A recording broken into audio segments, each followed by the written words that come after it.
Now, the acting head of the IRS, he wants to block workers from collecting an extra $70 million, but the union representing them, well, says that it would violate their contract. Tea Partier Scottie Hughes is furious about this, and our Melissa Francis is here as well. Scottie, we got to start with you. You're a Tea Partier. Sounds fair, right? Wait a minute. First of all, we have a union within our own government?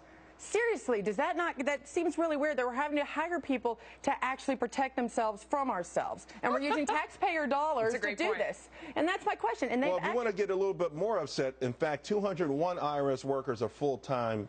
They work full-time for the union, even though they're being paid by the IRS. And here's the crazy part. I want to know, what does it take to get a bonus in the IRS? You know, you get a bonus because you go above and beyond your job and do something extraordinary.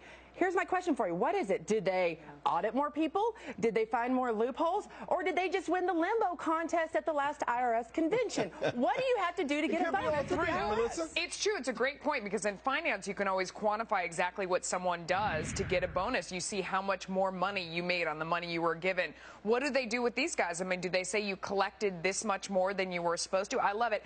Acting Chairman Danny Werfel is saying, this is not a reflection of the quality or performance of the work done by you and your colleagues, but rather an unfortunate byproduct of the budgetary situation. What do you mean it's not a reflection of the quality of the work that you did? That's what a bonus is. It is supposed to exactly reflect the quality of the work that you did or didn't do. So why in the world would it not be in response to the poor job they've done? They should not get a bonus. So what is it? Is this just that unions, when they say bonus, is a euphemism like the extra money they owe me at the end of the year? Yeah. I mean, it's guaranteed. I mean, by definition, a bonus is not guaranteed. That's what it's supposed to be about, is an incentive to work harder and do more, stay later, produce more.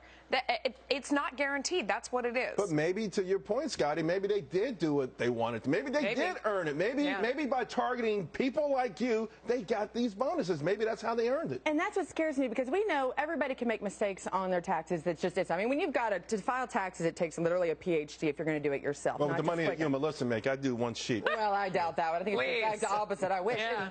So that being said, was it the fact that, you know, they sat here and got all this extra tax dollar from a little granny because she forgot to file that she put goodwill donations, right? Oh, yay. I guarantee these bonuses, which are 6 figures in most cases, are much more than anything that they ever actually collected from people who didn't pay right. $70 million is a lot of money. You know, Melissa, here we are in this era of sequester, shared sacrifice, government, you know, actually trying to do what people watching the show have had to do for the last 5 years, tighten that belt, go without, maybe lose a house, maybe lose a job, that kind of stuff. This is outrageous. Even no matter what side of the political aisle you're on, you should be upset about this. Absolutely. In the wake of all this is why serious economists are saying that we need to dramatically overhaul the tax system. That means slim it down, because this is just the nature of the beast. When people are doling out money that isn't theirs, they don't do it in the same way we would if it is yours. So when you have, you know, government workers giving other government workers bonuses, it's not coming out of their pocket, so they're more generous with it. That's why you see economists saying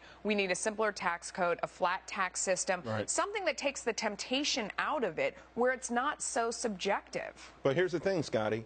This beast that Melissa's talking about seems to get more powerful every day, and the more powerful it gets, the more powerful it becomes. You know, power begets power, and it might have gone past the point where anyone can rope this thing in. Well, now I know why our country is almost $17 trillion in debt, is because we have unions within our own government. I mean, you want to see the success of a union? Go look at Detroit. The reason why Detroit is bankrupt is because of the unions getting involved. Show me a case and example when a union got involved that actually helped a business long term. The majority of them usually have to close their doors and lose all of their workers. Look at Walmart right now in D.C. And now I know why our government is in trouble as it is. Maybe the president's a part of a union. That would explain a lot. Well, the president certainly is a friend of unions.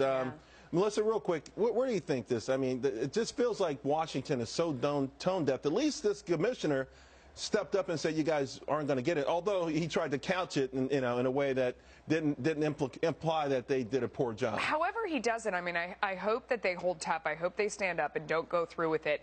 You know, it's Darwinian in its nature. This is how big government, this is how it turns out. I mean, and that's why we have to slim down the tax code once and for all. I hope this highlights that and doesn't distract from it. Yeah, and I hope that maybe ultimately we don't have to hit some sort of a brick wall, because it doesn't seem like we get an epiphany no matter what the news stories is, and they become more outrageous each time. Yeah. Ladies, I was really lucky to have both of you on the set at the same time. Thanks a lot. Appreciate it. Thank you.